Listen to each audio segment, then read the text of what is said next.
Carlos Roberto, si te dijera que señalaran 5 puntos, esas paradas que hiciste en el sendero que te llevó a ser músico, ¿cuáles me dirías?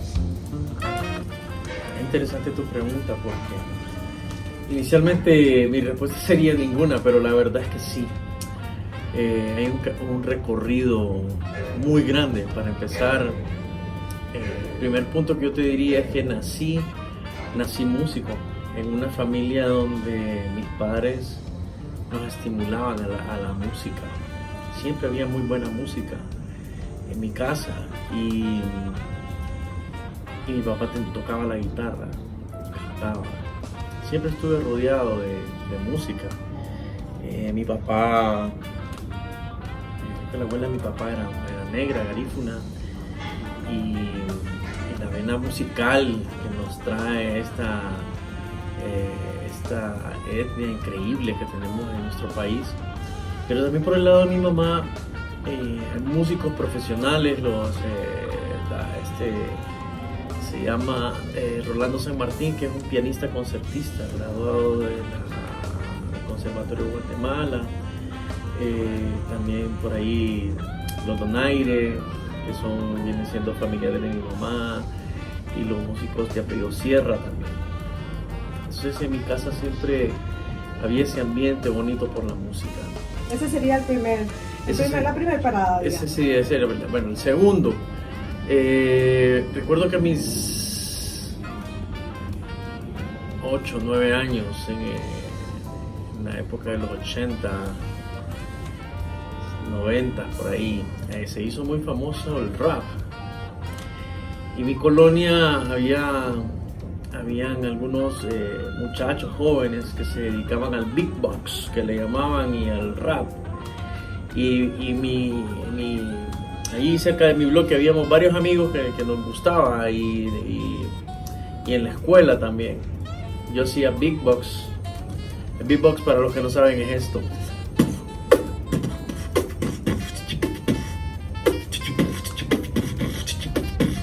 Bueno, antes lo hacía mejor. Pero uno cantaba, 2 hacíamos beatbox y 2 bailaban coreografía. Era una cosa interesante. Después de que mi papá se fue a vivir a Estados Unidos y quedamos a cargo de mi mamá solamente, de alguna manera mi mamá quería que nos acercáramos más a la iglesia. Mi papá siempre ha sido bien religioso y mi mamá asistía en aquel tiempo a una iglesia reformada, que es corte luterano calvinista, donde había un coro de niños. Cuando yo vi el coro de niños, yo me sentí atraído para integrar el coro de niños, y así fue. Empecé a ir a la iglesia, integré este coro de niños, el coro Osana de la iglesia reformada San José de la Vega, y también integré el coro de la escuela donde yo estudiaba, la escuela Michel Hasbro. Y así fue como mi inicio, de alguna manera, en la música. Y en la iglesia me enseñaron los principios de tocar la guitarra. Pero por mis influencias yo ya traía aquello de querer tocar bajo, por la música que yo escuchaba. Esa sería la tercera parada, digamos. Sí, digamos que esa es la segunda.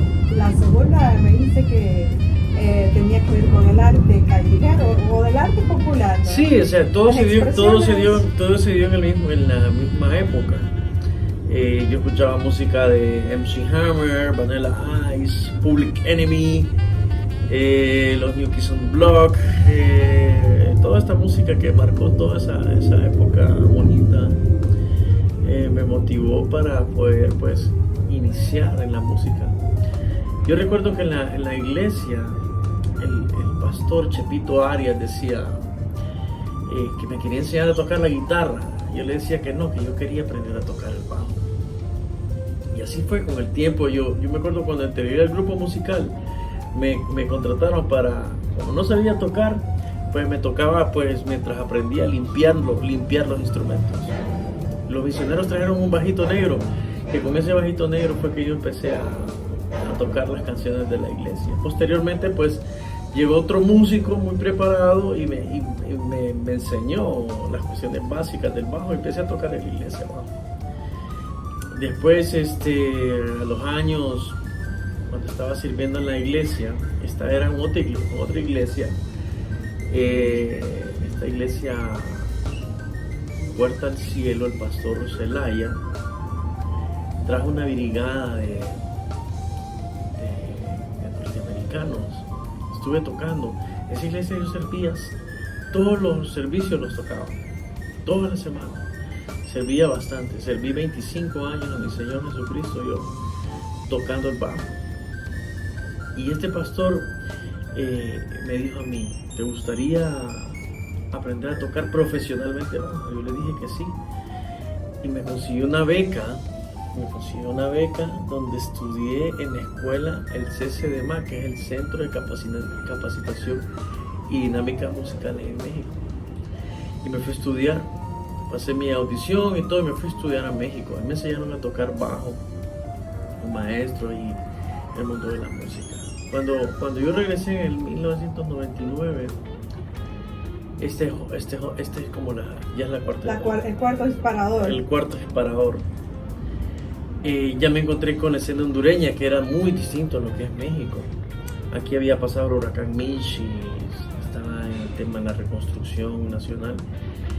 Y empecé a tocar con algunos músicos del conservatorio, Melvin Maldonado, Jorge Medina, Dani Morales, Rey Nieto.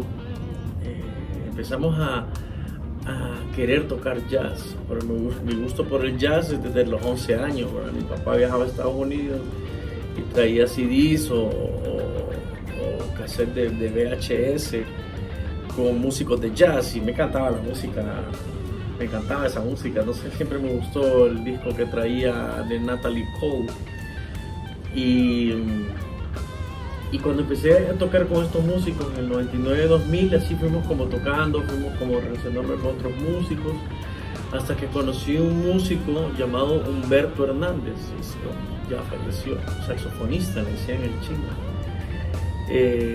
Con Humberto iniciamos un grupo musical instrumental con Juan Carlos Fiallo, con Lito Ballesteros, Melvin Maldonado, Abraham Amador. Unos ya se murieron, otros viven en Estados Unidos, muy pocos estamos acá. Y hicimos un excelente grupo musical, el baterista Melvin.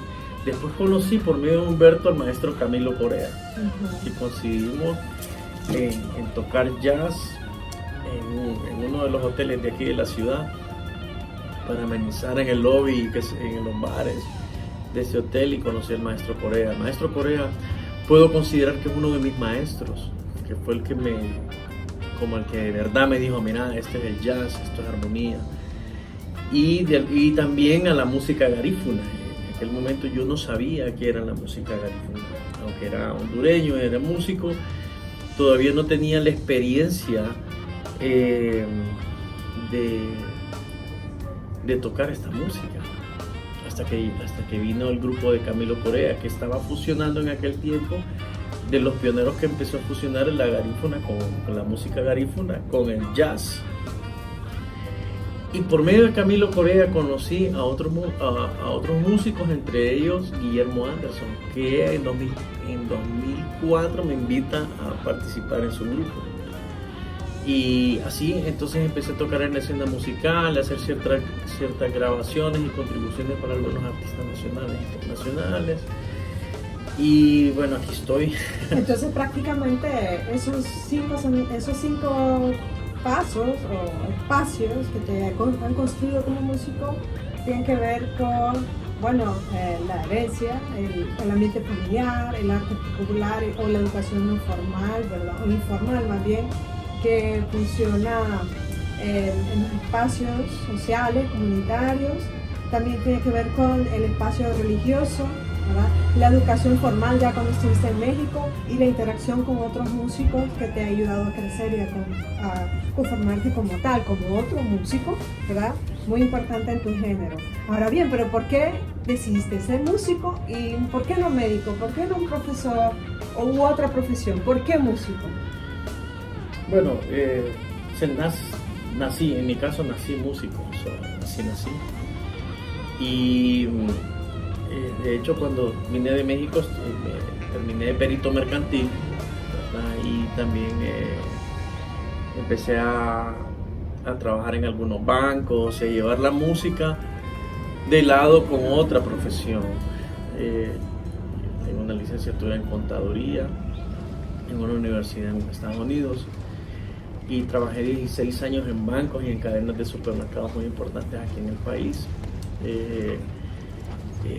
De hecho, soy contador y soy músico. En Honduras, creo que en Honduras los músicos optamos por tener dos profesiones, ya que en Honduras el arte y la cultura no es muy impulsada ni por el gobierno, ¿verdad? Yo creo que los pocos proyectos que tiene el gobierno están acaparados por algunas ONGs y se ha encargado la empresa privada de alguna manera a impulsar todos estos proyectos artísticos en hoteles, bares, restaurantes, que son los que contratan la escena musical. Pero la escena musical y la música imitada, o sea, ¿cómo puedo decirte? Lo que llaman covers. Sí, no, muy pocos grupos, bueno, hasta ahora creo que ya se está estimulando a hacer música inédita más, pero digamos, un bar no te contrataba si no tocaba música de un grupo mexicano o de otro lado. Y la música en Honduras, en el tema inédito, bueno, Guillermo Anderson fue uno de los pioneros que estimulaba a hacer música. Algunos grupos de rock como Caos en los 80s ya estaban haciendo cosas, pero la tendencia no es esa. El hacer música original debería de ser bandera para que los que financian proyectos de arte y cultura puedan ser como estandarte, ¿no? Decir, bueno, está bien que tocas tus covers, pero la creación. Y en mi caso, pues llevé las dos cosas de la par. O sea, sí decidí ser contador. En mi familia la mayoría somos contadores y peritos mercantiles. Y la música pues ha sido como un hobby. En mi caso no, en mi caso la música es primero y mi otra profesión pues es como secundaria. Exactamente. Sí. Bueno, considerando que fue el jazz el género que más te atrajo, ¿verdad? Que te ha atrapado incluso. Y bueno, desde el punto de vista de que el jazz es un género muy abierto e inclusivo de las diferentes expresiones regionales, locales, se podría decir que el jazz es un símbolo de multiculturalidad. Sí, de hecho el 30 de este mes se celebra el Día Internacional del Jazz, ¿verdad? Donde los principios de la libertad de expresión y de la comunicación vienen a ser como parte del mensaje del jazz. Nace a principios de los años 1900, la evolución del blues. El jazz viene a abrir el tema de la improvisación. La música hasta entonces académica estaba llevada en un patrón de tocar lo que el compositor quería expresar con su orquesta. El jazz no, el jazz abre el abanico para que el concepto armónico, el músico pueda crear de sus pensamientos y sus sentimientos la música. En ese sentido, la libertad de expresión se vuelve como un pilar fundamental. No solo es un género musical, aunque nació en Estados Unidos, en el sur. Sí, de hecho por eso la pregunta, porque el jazz generalmente se asocia con Norteamérica, pero realmente es un arte, un género abierto. Nace ahí, pero el jazz hoy día es como una religión. El jazz es como el rock, ¿verdad? Se escucha en todo el mundo, hay festivales de jazz en todo el mundo. Siempre a donde vas, en un país, vas a encontrar músicos de jazz, porque el jazz dejó de ser de Estados Unidos, aunque ellos son los pioneros y los fundadores culturalmente, se hereda al mundo. Ahora hay quienes hacen jazz con sus músicas culturales Los alemanes hacen jazz, los franceses hacen jazz, los norteamericanos hacen jazz, los cubanos hacen jazz, los centrohondureños hacemos jazz. Y la experiencia cultural de poder combinar los instrumentos autóctonos con las armonías y con el beat del jazz vuelve más interesante aún a nivel mundial la música en este sentido. Y sabemos que tenés como un proyecto en tu vida y que has sido fundador de la Casa del Jazz. La Casa del Jazz. Llegados a ese punto, ¿qué es lo que empuja a Carlos Umaña a crear ese espacio de jazz y de otras artes en medio de la pandemia?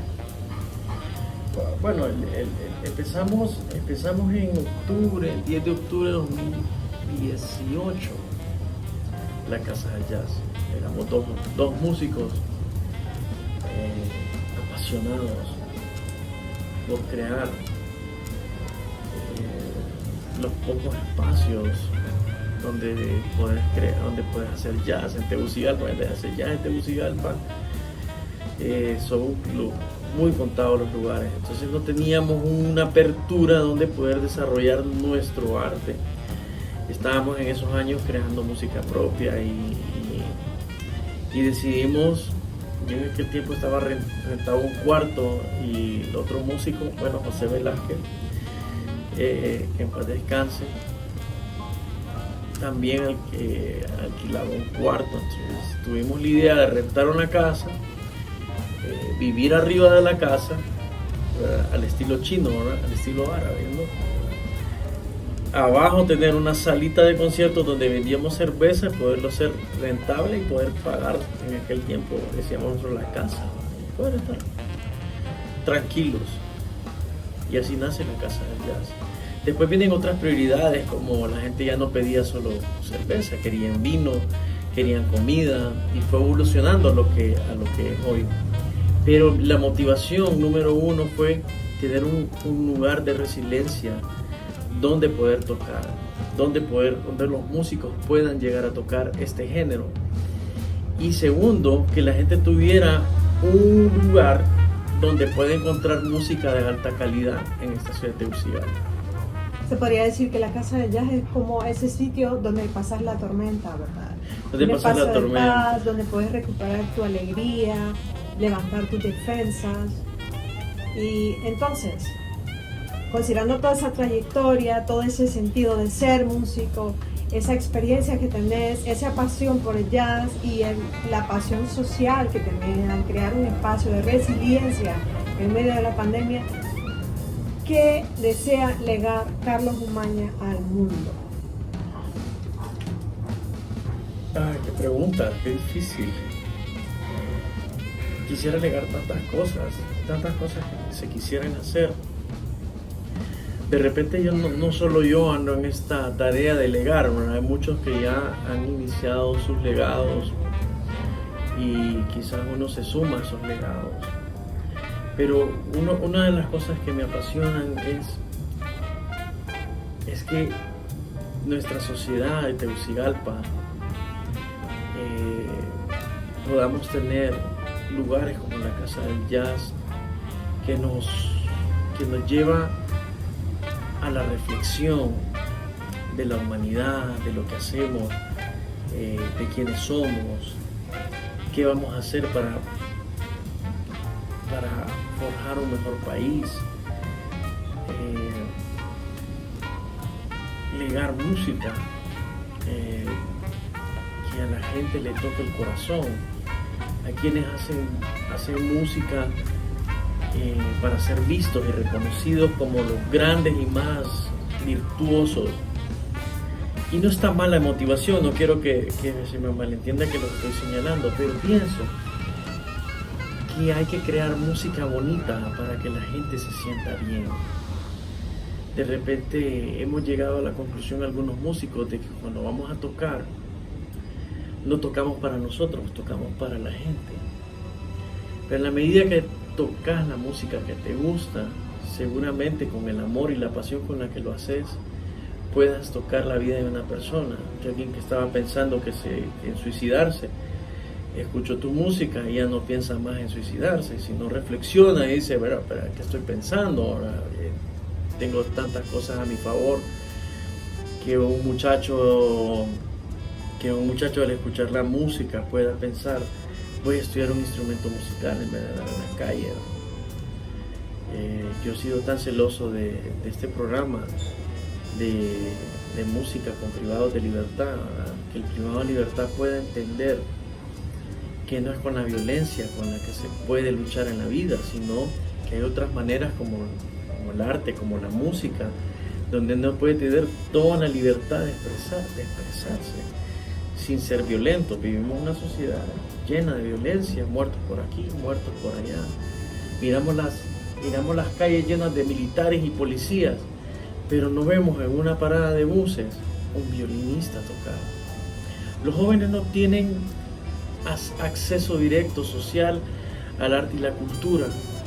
Y hablar de legar, entonces es legar ese pensamiento de que el arte y la cultura nos hace más humanos, más pacíficos, nos hace más resilientes, nos hace más humanos, nos hace más compasivos.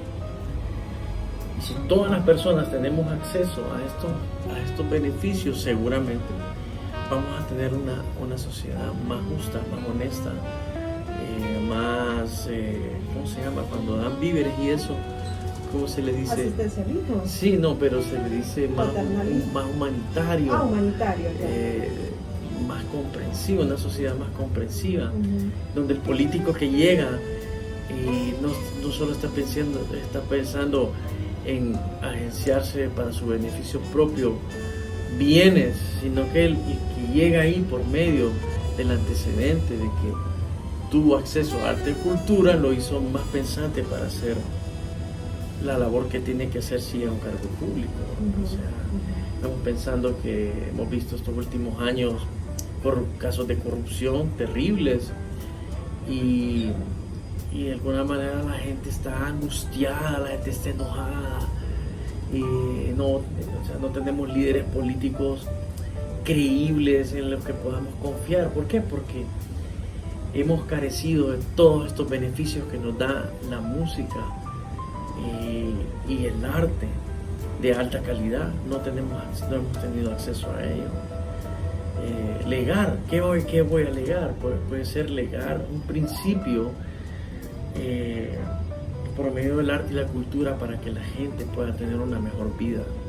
Sería prácticamente lo que Albert Camus dijo: solo una gran cultura puede detener la barbarie. Exacto, solo una gran cultura puede detener una barbarie.